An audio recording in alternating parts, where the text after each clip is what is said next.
हरिओम। जय श्री कृष्ण, जय योगेश्वर, राधे राधे। श्रीधरम तोत्रधरम नमामि मनोहरम मोहरम च कृष्णम मालाधरम धर्मधुरम धरंज वर्धस्यरध्यकरंज देवम कर्तव्यदीक्षं च समध्वशिक्षं ज्ञानस्य भिक्षं शरणागतिं च ददाति गीता करुणाद्रबोध कृष्णेन गीता जगतो हिताय। श्रीमद् भगवद गीता जी अध्याय 17वां श्लोक 12वां। श्लोक इस प्रकार है। अभिसंधाय तु फलं दम्भार्थमपि चैव यत् युज्यते भरतश्रेष्ठ तं यज्ञं विद्धि राजसम्। अभिसंधाय तु फलं दम्भार्थमपि चैव यत् युज्यते भरतश्रेष्ठ तं यज्ञं विद्धि राजसम्। परंतु हे भरत श्रेष्ठ अर्जुन, जिस फल की इच्छा से ही किया जाता है अथवा दंभ दिखाने के लिए भी किया जाता है, दंभ के लिए ही किया जाता है, इस यज्ञ को तुम राजस समझो। अभिसंधाय तु फलं दम्भार्थं चैव दम्भार्थमपि चैव यत् युज्यते भरतश्रेष्ठ तं यज्ञं विद्धि राजसम्। That sacrifice whoever which is the offered for the sake of merit, so for even with an eye to its fruit, know it to be राजसिक यज्ञ कहा जाता है, राजसिक वृत्ति कही जाती है। तो इसलिए यहाँ कहते हैं कि सेक्रीफाइस होना चाहिए। अब त्याग ही नहीं करोगे, दंभ करोगे, फल की इच्छा होगी। But the sacrifice performed for some material benefit or for the sake of pride, O chief of the Bharatas, you should know to be in the mode of patience. तो कह रहे हैं कि अभिसंधाय तो फलम, फल अर्थात इष्ट की प्राप्ति, अनिष्ट की निवृत्ति की कामना रखते जो यज्ञ किया जाता है वह राजस कहा जाता है। इस लोक में हमें धन वैभव मिले, स्त्री पुत्र परिवार अच्छा मिले, नौकर चाकर पशु धन आदि हमारे अनुकूल मिले, हमारा शरीर निरोगी रहे, हमारा आदर सत्कार मान बढ़ाई प्रसिद्धि हो जाए, मरने के बाद हमें स्वर्ग लोक मिले, दिव्य लोक मिले, भोग मिले, यह इष्ट की प्राप्ति की कामनाएं हैं। इष्ट माने अपने मन में जो अच्छा लगता है वही। हमारे वेरी नष्ट हो जाए, हमारे वेरी संसार में हमारा ही अपमान तिरस्कार कभी न हो, हमारे प्रतिकूल परिस्थिति कभी न आवे, तो आदि आदि अनिष्ट की निवृत्ति की कामनाएं। अनिष्ट दूर हो, इष्ट को प्राप्त हो, हम माने जैसा वही हो, हम चाहे वही ऐसा हो, ऐसे तो कैसे हो सकता है? ऐसे नहीं हो सकता है। इसलिए इसको राजसी वृत्ति कहते हैं। भगवान की इच्छा के बिना एक पत्ता भी वृक्ष का नहीं हिल सकता है। न जानू जान की नाथे सवारे सूथवानु छे। और फिर भी हम यदि करते हैं तो दंभार्थम अभिचयत, लोग हमें अंदर से सद्गुणी, सदाचारी, संयमी, नियमी, व्रती, तपस्वी, दानी, धर्मात्मा, याज्ञिक आदि समझे और संसार में हमारी प्रसिद्धि हो जाए। यह दिखावा करने के लिए जो यज्ञ किया जाता है उसको राजस कहा जाता है। इस प्रकार के दिखाव के यज्ञ करने वालों में यज्ञे यक्षे दास्यामि, भगवान यहाँ 16वें अध्याय में कहते हैं यक्षे दास्यामि। श्लोक है 16वां का 15वां। आढ्योऽभिजनवानस्मि कोऽन्योऽस्ति सदृशो मया यक्ष्ये दास्यामि मोदिष्य इत्यज्ञान विमोहिताः। हम बहुत धनवान हैं, बड़ा कुटुंब, बड़े कुल वाले हैं, हमारा जैसा दूसरा कोई भी नहीं है। हम बहुत यज्ञ करेंगे, दान देंगे, मौज मजा करेंगे, ऐसे अज्ञान के कारण मोहित रहने वाले हैं। ये सब राजसी लोग हैं।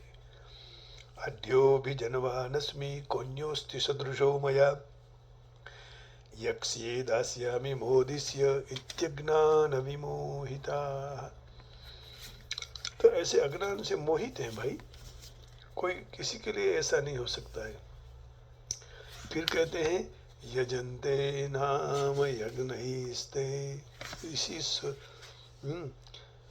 आत्मसंभाविता स्तब्धः धनमान मदान्विताः यजन्ते नाम यज्ञैस्ते दम्भेना विधिपूर्वकम्।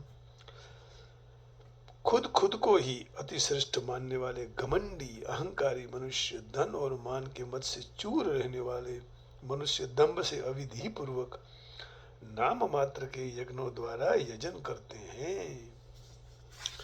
तो ये सब दंभ ही है, ऐसा कहना है। दंभ भाव आ जाता है। आदि जो सब बाबतें विशेषता से उसमें आ जाती है। इज्जते भरत श्रेष्ठ तम यज्ञम विद्धि राजसम।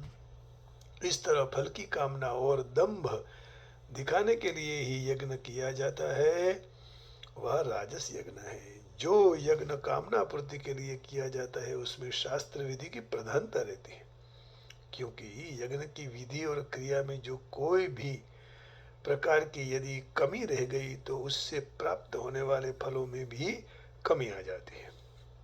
इस तरह जो यज्ञ विधि और क्रिया में विपरीत बात आ जाए तो उसका फल भी विपरीत हो जाता है, अर्थात वह यज्ञ सिद्धि न देकर विपरीत यज्ञकर्ता के लिए घातक हो जाता है। परंतु जो यज्ञ केवल दिखावे के लिए किया जाता है उसमें शास्त्र विधि की दरकार भी नहीं करते। यहाँ विधि क्रिया देने का तात्पर्य यही है कि हे अर्जुन, सांसारिक राग कामना का ही जन्म मरण का कारण है, सांसारिक राग अथवा कामनाज। इसलिए इस विषय में तुम्हें विशेष सावधान रहना चाहिए। तो इस श्लोक में यह जो यत पद से यह भाव निकलता है कि फलेच्छा और दंभ के लिए जो भी यज्ञ दान तप कर्म किए जाते हैं वो सब राजसी है। तो ऐसे यज्ञ का फल भी राजसी फल मिलता है, इससे कोई लाभ नहीं है। कई वक्त लोग यज्ञ कर्मकांड की विधि स्वर्ग की प्राप्ति के लिए या तो स्वर्ग में जाने के लिए कराते हैं। जगत में कोई भौतिक लाभ मिले, मुझे मकान मिले, गाड़ी मिले, है ना, ऐसे यज्ञ करने से कर्मकांड की विधि भी रजोगुण में गिनी जाती है। इसके लिए विधि नहीं होनी चाहिए। विधि किसी के लिए होनी चाहिए? परमात्मा के लिए, समाज के लिए, लोक कल्याण के लिए, अपनी प्रसन्नता के लिए, भगवत प्रसन्नता भी मिले।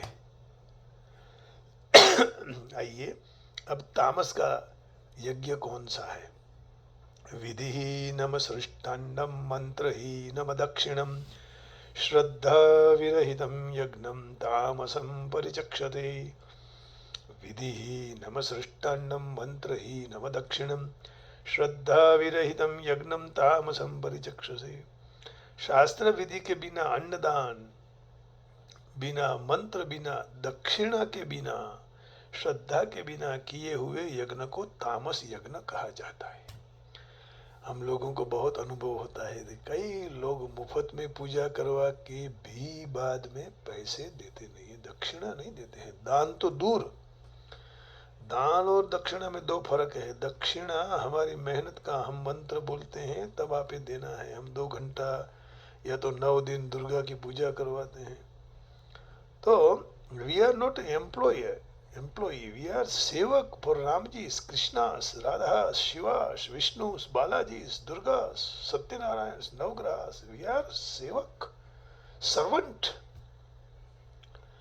लेकिन लोग काम करवा के भी पैसा नहीं देते हैं। लेकिन इतने ही उनके सामने अच्छे लोग हैं जो बिना काम किए भी देते रहते हैं। ये सब सात्विक है। देते हैं इसलिए सात्विक ये नहीं कह रहा हूं, लेकिन जो काम परिश्रम करवा के भी नहीं देते हैं इसलिए वो तामसी हैं। देखिए यहाँ कहा कि श्रद्धा के बिना किया हुआ यज्ञ को तामस यज्ञ कहा जाता है। यज्ञ की पत्नी का नाम दक्षिणा है। यदि आप दक्षिणा नहीं देंगे तो यज्ञ का फल तिनके जितना भी मिलने वाला नहीं, याद रखिएगा। एक दिन आपको देना पड़ेगा वापिस आके। हम तो प्रसन्न हैं, हम कभी सोचते नहीं है किसने क्या दिया क्या देंगे। हम अपने श्रद्धा से अच्छे तरह से मंत्र बोलकर भगवान की पूजा करवाते हैं, हमारी प्रसन्नता, इट इज माई प्लेजर।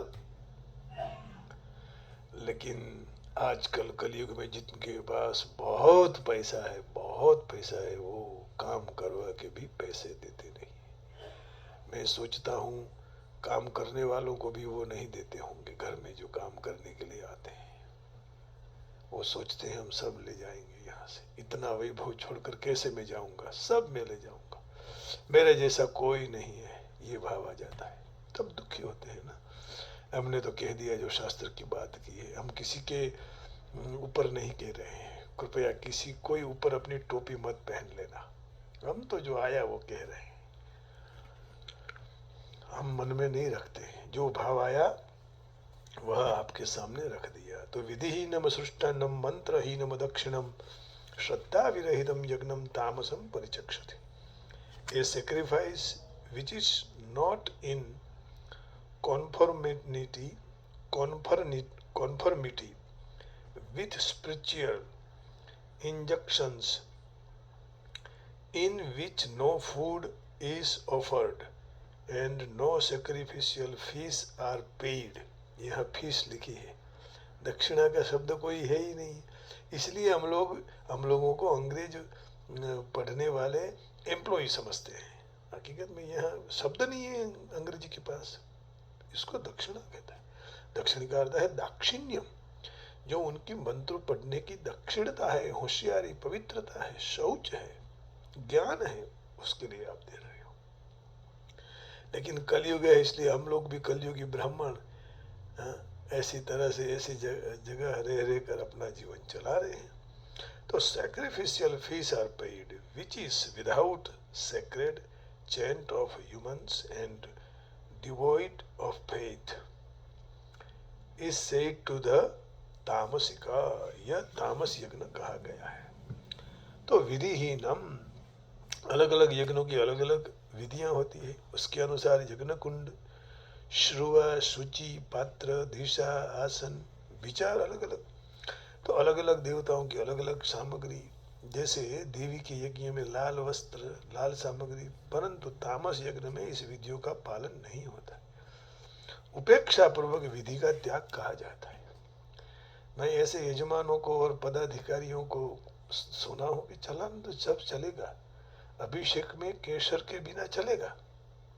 अरे क्या आप अभिषेक करवा रहे हो, भगवान के नाम से पैसा इकट्ठा कर रहे हो, तो भगवान के लिए तो कम से कम केसर चढ़ाओ।